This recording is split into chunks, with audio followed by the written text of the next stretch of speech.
Hello, everybody. It is so wonderful to see everyone.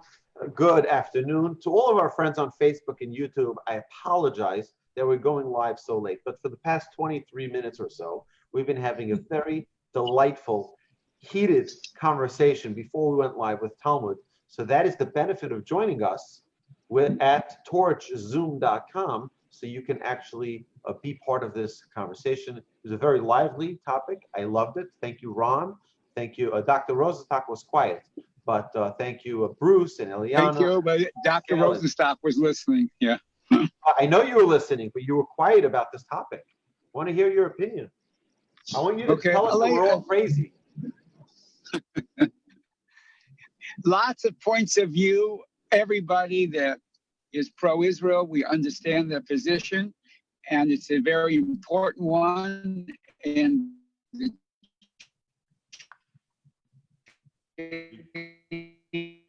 Dr. Rosenstock, you're getting cut off. It's sovereignty, all important. Excellent. All right, thank you. Thank you, Doctor. Okay, we are up to Talmud, Kiddushin, Tractate Kiddushin, page 31b. We left off last week. We discussed that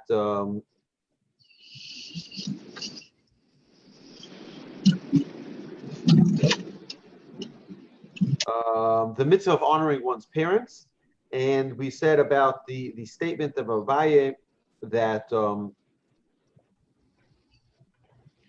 that he called his nurse, even though he didn't have a mother, he called the nurse who raised him, he called her mother. Right? That's what he called her, and he respected her, that he took her opinion as if, and respected her as if it was his mother. Okay, the Gemara relates an episode involving an Amora, a later Tanaic sage, or a later sage, right, and his mother. Rav Asi Havaleahi Imaz Kena. Rav Asi had this elderly mother. Amra le be'ino tachshitin. Once she told him, I want jewelry. I want some jewelry. What mother doesn't say that to their child?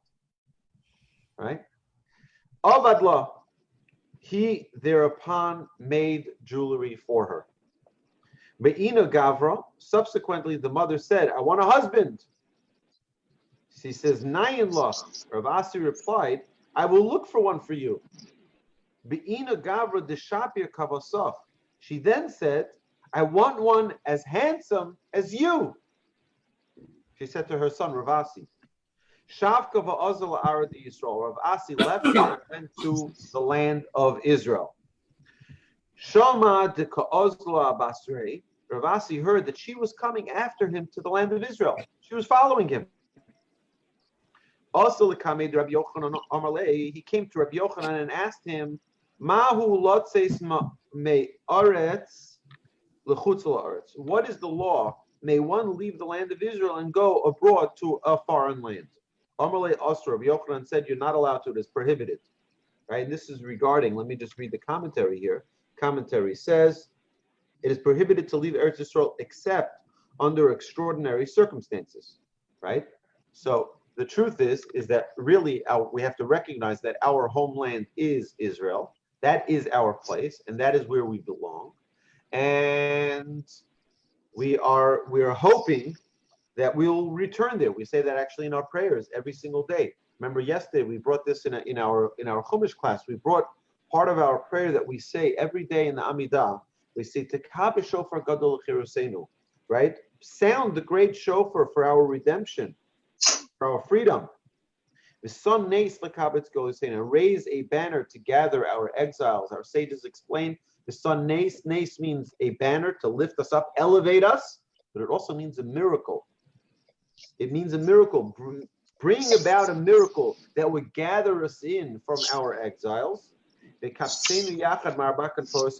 gather us together from the four corners of the earth. The Jewish people are dispersed everywhere. Now, today that we have a homeland, it's not just Israel as a country, it's Eretz Yisrael. It is the land of the Jewish people, the Holy Land, Eretz HaKodesh, the land of holiness, right, where the Jewish people were promised 3,300 plus years ago, right, almost 4,000 years ago, Abraham was promised this land to us, right? But we didn't have it for the majority of those 4,000 years. We didn't have it. We didn't have it. It was given to the nation. It was actually desolate most of the time. And now that we do have it, right? So what we're trying to do is to get the entire Jewish people inspired. I actually had a very interesting conversation speaking about Israel and making Aliyah and things like that. So I was having an interesting conversation over the summer with a couple of friends about living in the New York, the tri-state area. And I said to them that I think living in Houston is much holier. Like, what are you talking about? You have less institutions of Torah, of learning, of synagogues, than you do in New York, right? In Houston, we have much, much less. So I said that's true, although we have less, but you also have to know something. More people make Aliyah from Houston than do Jews from the tri-state area. Why do I say that? Because in New York, it is the luxury of a Jewish lifestyle is on such a high level. The stores, over here, for us to make Shabbos, we have to go to 3-4 different stores. This one has this food, this one has that food, this one has this food, this one has that food. You have to go shopping all around to get everything you need for a classic Shabbos dinner, for your Shabbos meals, for your kosher food. This one sells better meat, and this one sells better chicken, and this one sells better cheese, and this one. Right, you have to shop around. In New York, you walk into these stores. Imagine you have a store the size of a Costco, right? Just actually, speaking of which, the Costco in New York has so much kosher food, like kosher sections. Oh, it's remarkable. It's like, why would anybody want to leave? It's unbelievable. Over here, you go, you have 3 feet kosher food. It's like a little. Over there, you have like rows and rows of kosher food. It's unbelievable. It really is remarkable. And then you have the kosher grocery stores. They're not grocery stores today, they're supermarkets, right? It's unbelievable. Wall to wall, ceiling to floor, all kosher food. You have kosher delis and kosher bakeries and kosher butchers and kosher fish stores and kosher, all in this mall of kosher food. It really is amazing. The luxury there is much greater than you have here in Houston. So for someone to leave and to say, you know what, I'm inspired, I'm going to go move to Israel, raise my family in Israel, right? It's very rare. You don't really see much coming out of New York going to Israel, but you do see a lot out of Houston. I would say that every year for the past 15 years that we live in Houston, by the way, this is our 15th anniversary celebration. This week was our 15th year of that we finished in Houston. Now we're in our 16th year already of living in Houston. And I'm telling you, I love it like the first day. It's exceptional. I love Houston. I love the people. I love the opportunity, the privilege to be here and to learn with all of these amazing people. Amazing people. I love each and every one of you, and I love the opportunity to learn together Torah every single day. It really is such a privilege and such an honor. So thank you for making these years such special years for myself, for my wife, and my children. So thank you for your hospitality. Texas. So really, it's incredible. But more Jews I see every single year going from Houston, Texas, and from Dallas, and from San Antonio, and from Austin, making Aliyah, going to live in Israel.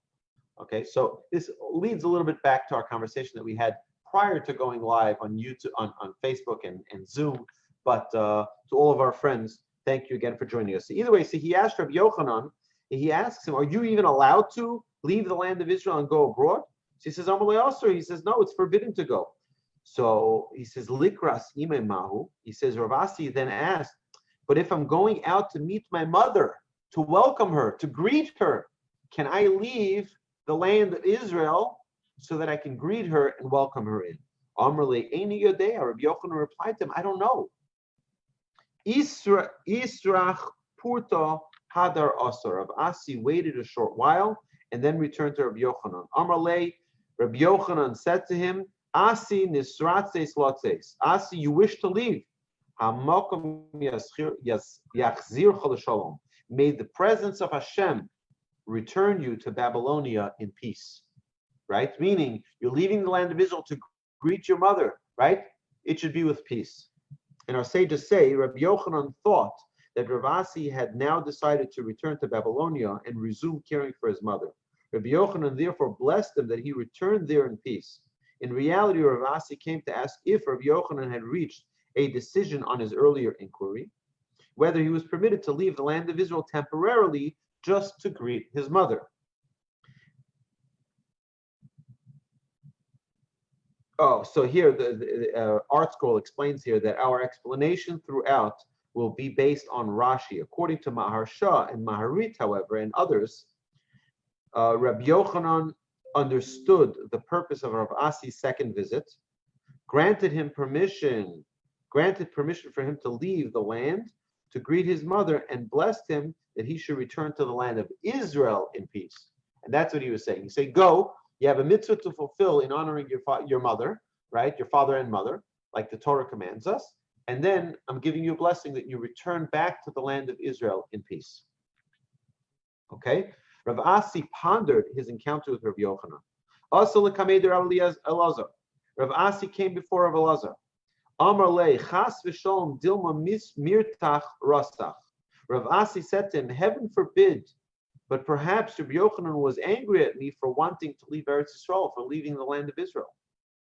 Amar le, my Amar lo, what Rav Elazar asked him, what did Rabbi Yochanan say to you? Amar le amokom yachzircha l'sholom. Rav Asi said to him that Rabbi Yochanan blessed him that may the presence of the Almighty be with him and return him safely to the land of Israel. Again, according to Rashi, it's that he go to Babylonia in peace. Amar le, if he said that, the im isa derasach lo havim mavarachle. He says if he was angry, he would not have blessed you, and therefore he was saying yes, that you can leave the land of Israel, you should go in peace, come back in peace, and that way, and he was not upset. And in fact, he was actually doing the right thing. He was doing the right thing by leaving the land of Israel to go fulfill this mitzvah. Okay, it's interesting. It reminds me, there was once a person whose parents moved. This was back in Europe in the early 1900s, and parents moved. They lived far away, and they sent a message to their son that they want their son to visit. Now, the halacha tells us that the child is obligated to honor the parent, but the child, it does not have to incur expenses to honor the parents. That means if the parents say, come join us for Rosh Hashanah, the child does not have to incur the expenses to be with the parents. The parents should cover it if they want the child to be there, right? So if the parent says, come fly, be with us for Sukkot, for Pesach, or for the Seder, right? The parents really have to cover that expense. But what if the parents are unwilling? I mean, the child has to fulfill it, but the parent has to cover the expense. Okay? What if the parent is unwilling to cover the expense? So this story actually happened. And in Europe, there was a student in the yeshiva who got a letter from his parents. His parents wanted him to come visit. So he wrote back a letter, that's fine, send me money, and I'll be able to afford the train. You know, fulfilling the mitzvah is my obligation, but paying for the mitzvah is your obligation. You have to pay for the expenses. And the parents were unwilling to pay for it. So the student asked the rabbi, right, the headmaster of the yeshiva, what do I do? He says, my parents want me to come. I have an obligation to honor my parents, but they're not willing to pay the expenses. So he says, if they're not willing to pay for the train ride, then you don't take the train ride. Start walking. I think it's so amazing. Start walking, right? Oh, you can't visit your parents because they're not willing to pay? Well, you have other ways to get there. Get started, right? So it really is important for us to understand the frame of mind of the responsibility of honoring one's parents. Okay, the Gemara concludes the narrative, Adahachi, Vahachi Shama La Arona de Kaasi. Meanwhile, Rav Asi heard that his mother's coffin was approaching, meaning she passed away, and that her coffin was being brought to the land of Israel. Amar iyadi loinafke. Had I known that she would die before I got back, I would not have left the land of Israel to go towards her, right? Because she was coming her coffin was coming to the land of Israel to be buried in the land of Israel, right? I wouldn't have left the land of Israel. I want to share with you two amazing people that live by this unbelievable connection with the land of Israel. Number one is my rabbi, Rabbi Yitzchak Berkowitz. Rabbi Yitzchak Berkowitz, we asked him if he would come to the United States. Imagine if my rabbi would be able to come to Houston and talk to all. I mean, it would be like the most unbelievable thing. He said he considers his relationship with the land of Israel like a marriage. And if he were to leave the land of Israel, it would be like a divorce. That's how close he feels to the land of Israel. I think it's really remarkable. That's why he feels the land of Israel is like it's a marriage for him. There's another great rabbi who lives in the old city. His name is Rav Nevitzal, known as a deep, deep lover of the land, the holy land of Israel. And when he leaves the land of Israel on a flight, right, he asks to have the back seat of the plane, so that he should be the last one. He should be in the land of Israel as long as he can while he's flying out. And when he comes back in, he wants to sit in the front of the plane. So he should be the first one, the earliest possible second that he can be in the land of Israel, he should be in the land of Israel. I think it's really remarkable, even if you think about it, it's like, what does it make a difference? It takes an extra 3 seconds, right? When you're flying in, that extra 3 seconds of holiness, the extra three seconds of Kedusha, right? Of connection with the land really is a very, very special thing, and not one that should be taken for granted, right? We today, what's the big deal? Just get on a plane and go to Israel. And today you can even find very, very affordable flights, even from Houston. $500-$600 you can find at times, right? Guess what? You know what Moses would have done to enter the land of Israel?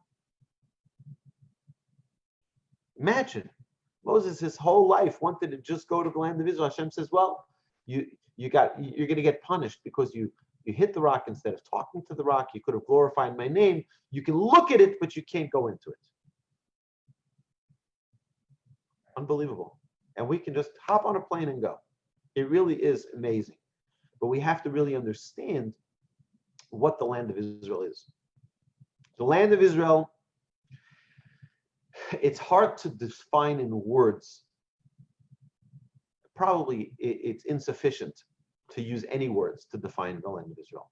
The land of Israel is a land that is above nature. It doesn't follow the laws of nature. Its produce doesn't follow the nature. It's an unbelievable thing. Do you know that the cows in Israel produce more milk by many, many percentages than any other cows in the entire world? Do you know that? It's unbelievable. The milk products in the land of Israel are the absolute best, right? The fruits of the land of Israel. It really is, there's a certain blessing to the land. But it's not only the blessing of livelihood, agriculture, it's not only that. It's also wisdom. The land itself gives wisdom. Ein chachma kechachmas Eretz Yisrael. There's no wisdom like the wisdom of the land of Israel. So the Talmud says this, right? What does that mean? What does that mean? That means that we are able to connect we see the land that we have here. Let's talk about land for a second, right? Well, how does land work? Earth. How does earth work?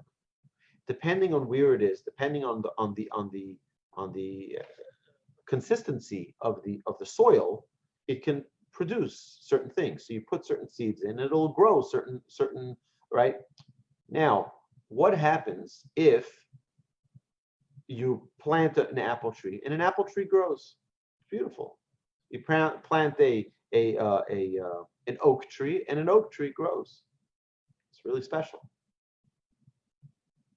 But what happens if you plant an apple tree and the apple tree doesn't grow and bring you 50 barrels of apples a year, but that same apple tree produces 500 barrels of apples a year? You'd say something is odd. This is remarkable. I mean, nobody gets 500. And yet we see that the land of Israel not only in quantity, but in quality, is second to none. It's unparalleled. There's a certain blessing of the land, that the land will produce a bumper crop on the 6th year, right? So you'll have enough for the 6th, 7th, and 8th year. What do you mean? It's out of the ordinary. There is something that is not natural that happens in the land of Israel. You think of the wars that the Jewish people fought, the 6-Day War. Supernatural, right? You have all the military might in the world fighting against the land of Israel. Even the U.S. government was against Israel at the time, right? They were spying with the USS Liberty. They were spying for the Egyptians. And yet Israel, a small little army, defeated all of their enemies in 6 days. Supernatural. These things are not normal. And it's open for the world to see. So now when we talk about Rabbi Yochanan, Rav Asi, now wanting to leave the land of Israel, he felt the holiness, the Kedusha of the land of Israel. I don't want to leave. He says, had I known that her coffin was coming, I wouldn't have left. Okay? That's the idea that we want to understand also. But primarily what the Talmud is saying, that it was the honor that he had for his mother. The Gemara relates other ways to honor a parent. Any questions so far? You know, I say that whenever I need a sip from my coffee. So, okay. Tana Rabbanon. The rabbis taught in a brayso. Mechabdo b'chayav v'mechabdo b'moso. One is obligated to honor their father and mother during their lifetime, and one should honor them after their death as well. The brayso elaborates. B'chayav ketzad, how must one honor his father during the father's lifetime? Hanishma bidvar aviv lamakom. If in a certain place, one will be heard for the sake of his father, lo yomar. He should not say, Shalchuni bishvil atzmi. Dispatch me for my own sake. Maharuni bishvil atzmi. Hurry me along for my own sake. Pitruni bishvil atzmi. Dismiss me for my own sake. Elokulu bishvil abba. Rather, everything should be requested for the sake of the father. Right? Not for my own sake, even if a son knows that the people will honor him as they honor the father, he should have them express their respect for the father by requesting the favor of the latter's sake. Right? The son should say, dispatch me for the sake of my father who needs me. However, if the father is respected in that place less than the son, requesting a favor for the father's sake could possibly besmirch his honor. Right? If the request is not granted initially, and the son must rely on his own stature in that community. Okay, so meaning if one is being asked to do something, right, something should be done in honor of someone, he says, don't do it in my honor, do it in the honor of my father. Okay, not for yourself, but for the honor of your father. So the Gemara now says, the Brisa continues, Bimoso ketzad, how does one honor their father after the father's passing? Haya omer dvar shemua befiv.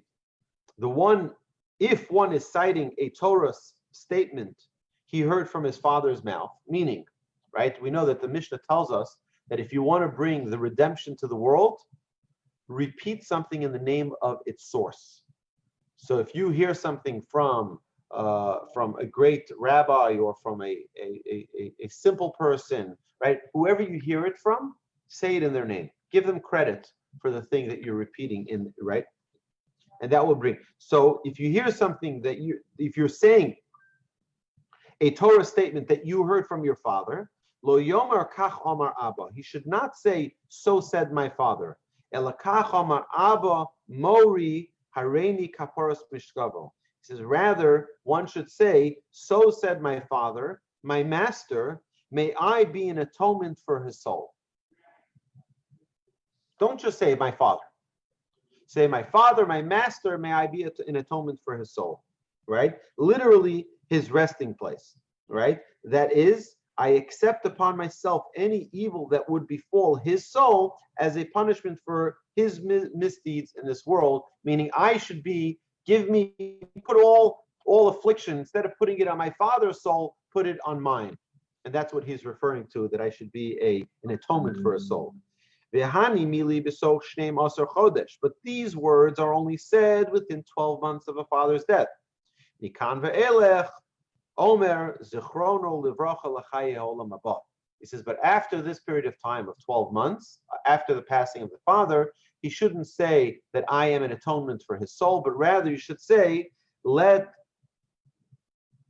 it be for the merit, may his memory be blessed for life in the world to come. Okay? So if he quotes something from his father after 12 months of the father's passing, he should say, my father, my master, may his memory be blessed for life in the world to come. Okay? Now, let's continue. The Gemara discusses yet another aspect of honoring parents. Tana Rabbanon, the rabbis taught in a brisa, Chacham mishane shem avi v'shem rabo. A sage must change the name of his father and the name of his teacher when attributing a teaching or ruling to either of them. Turgaman, Eino Mishana Lo Shem Avi Velo Shem Rabo. What does that mean, changing the name? Well, a person is not allowed to say you're not allowed to say your father's name, or your mother's name for that matter, right? It's not respectful, it's not honorable for us to call them by their name, right? Not allowed to call them by their name. Certainly not in front of them, right? Now, it's a big question if you're the Gabbai in a shul and you're giving your father an aliyah, how do you call him up to the Torah? So the proper way to do it is to say, Yamod Avimori, my father, my master, my father, my teacher, right?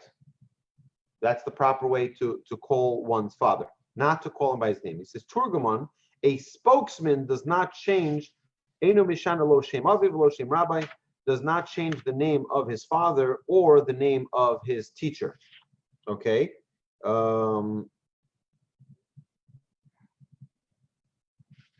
In Talmudic times, a sage would quietly relate his public discourse to a turgoman, to a spokesman, to a translator, who then repeated it loudly to the assembly of scholars. However, when citing a law expounded by his father or his teacher, the sage was not permitted to mention either by name, right? Either the rabbi or the father by name. Instead, he said to the spokesman, this is what my father, my master said, or this is what my teacher, my master said, right? He wasn't allowed to say their actual name.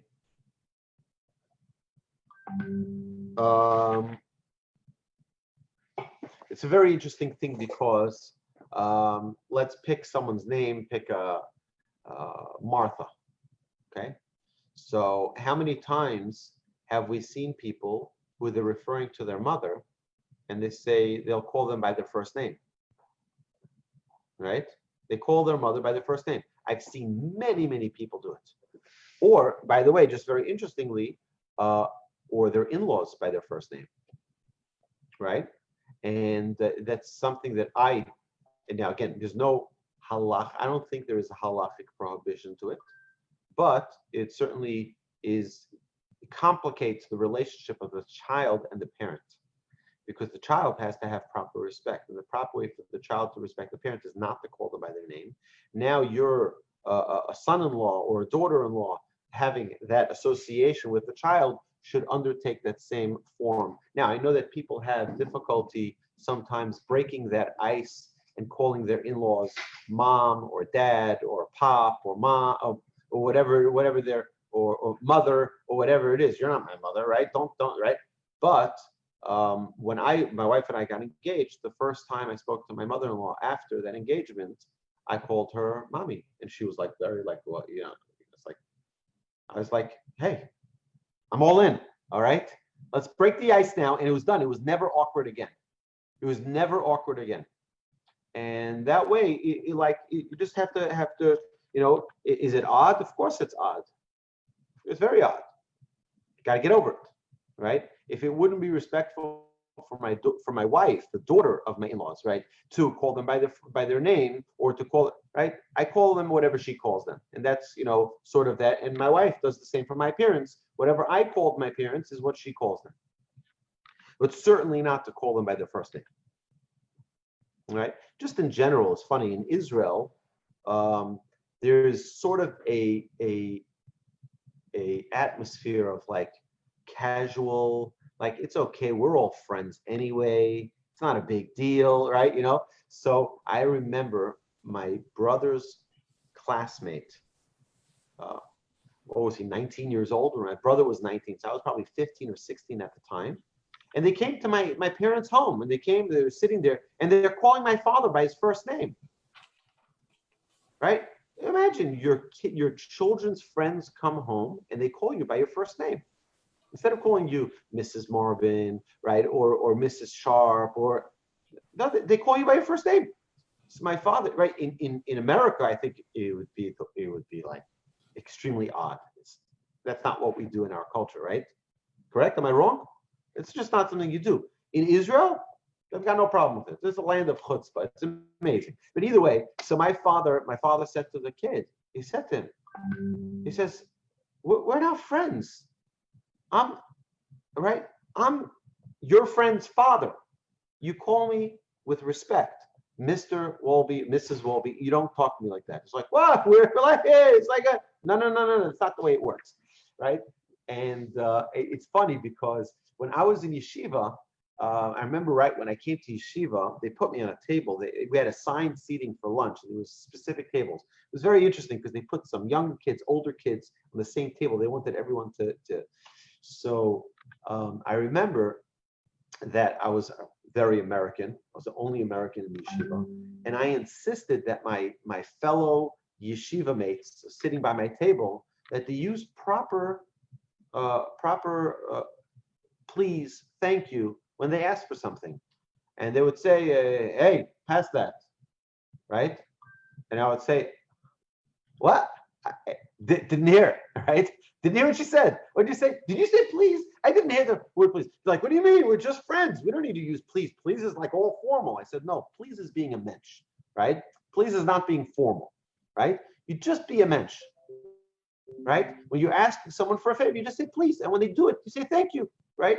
But you don't say, hey, pass me the soap, pass me the salt, pass me the pepper, pass me the plate, pass me the tray. No, please, right?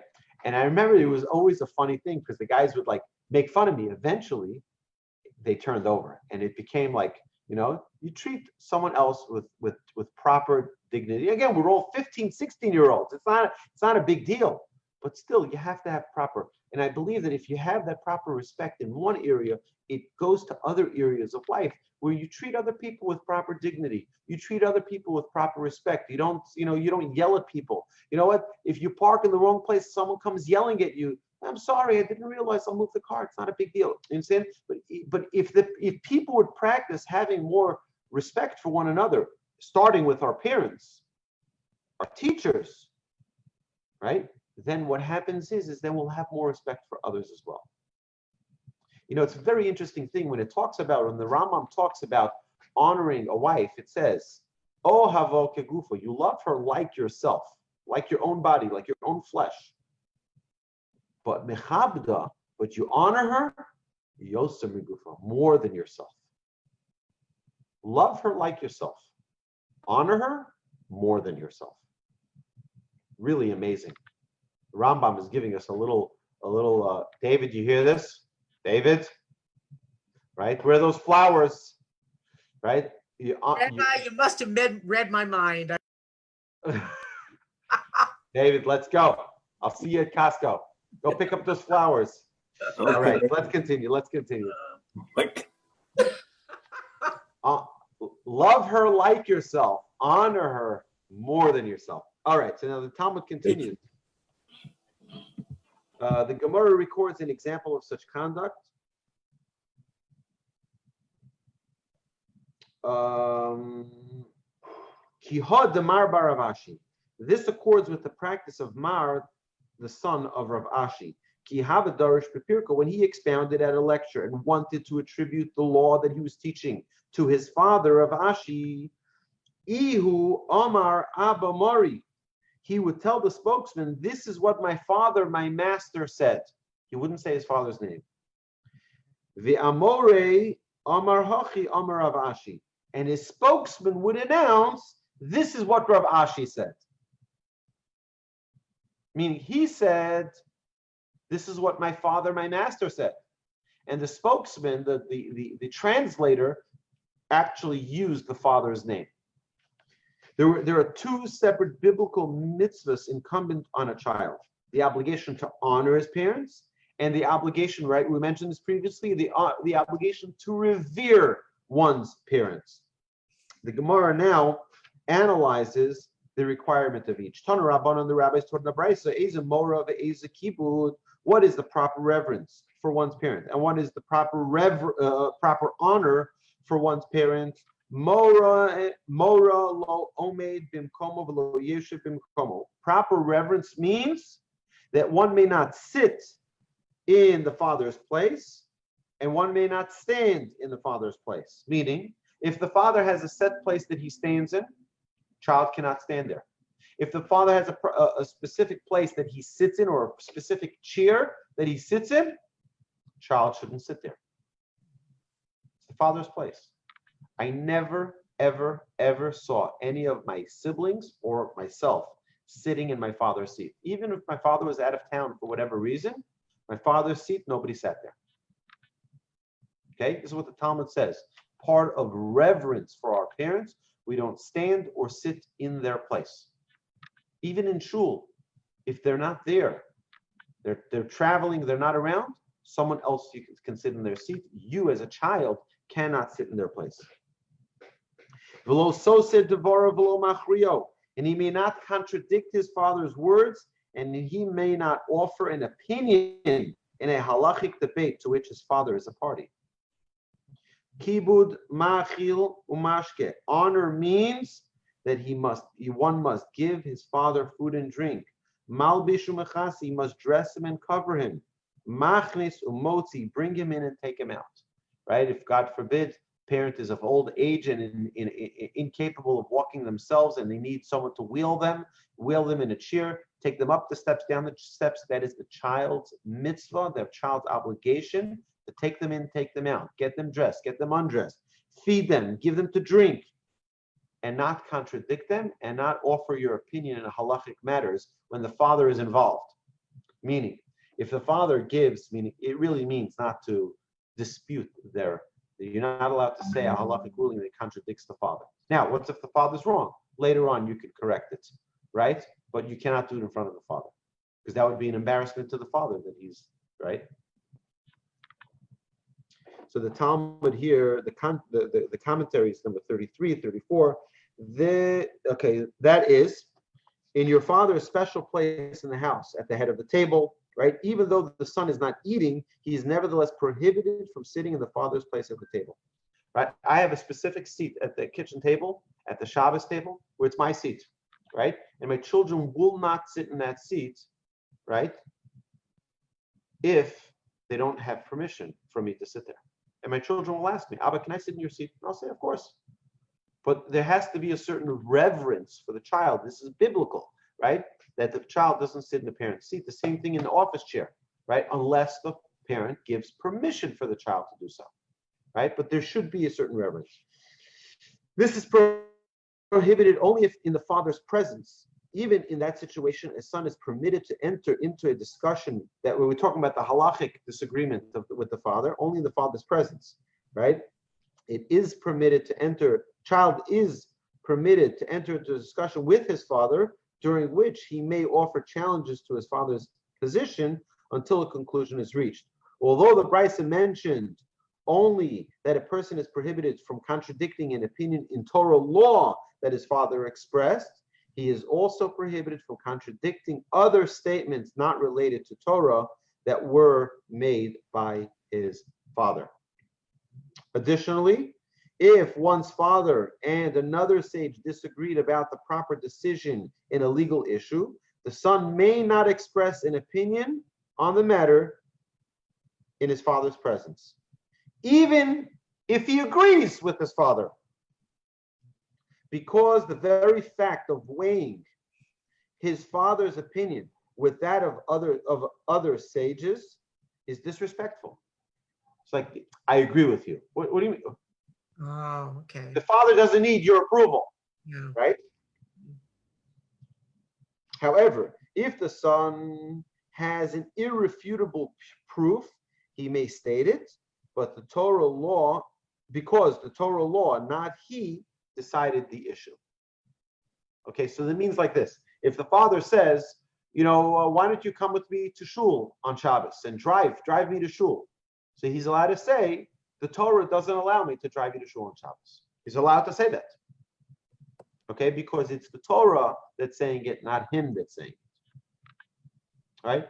Even then, a child needs to have proper respect. Even if the father is a heretic, right, doesn't observe, doesn't believe, the child still has to have proper respect for his father. It gets complicated. I know somebody actually who's Jewish. Mother, 100% Jewish, but his father is not Jewish. 100% not Jewish. Is he obligated to honor his father? Yes. Yes. Right? So he has to have proper, because the honor to the father is twofold. It's the honor that's due to the father, but it's also the honor that you are obligated. The obligation is on you. You need to dignify and honor, revere your father. Not that your father needs the honor. The obligation is on you. Okay, we'll see it later, right? Okay, so now, thus, in general, the mitzvah of honoring one's parents demands that one act in a positive manner to show respect, while the mitzvah of fearing them demands that one not act in a way that detracts from their status. Right? The previous brisa stated that a child must supply the parents with food and drink. The Gemara now seeks a clarification. Okay, you know what? We're running over time. I didn't realize. I apologize. My friends, have a great Shabbos. Have a magnificent, restful, peaceful, beautiful, delicious, splendid, amazing Shabbos. Great. Okay, Shabbat Shalom. Have a great Shabbat Shabbos. Shalom. Looking Good forward to seeing everyone Rabbi. Sunday morning, 9 a.m. We have a special shofar blowing at 9 a.m. Looking forward to seeing everyone. Thank you, Rabbi. All the best. Thank you. Thank you. Shabbat Shalom. Shabbat Shalom, everyone.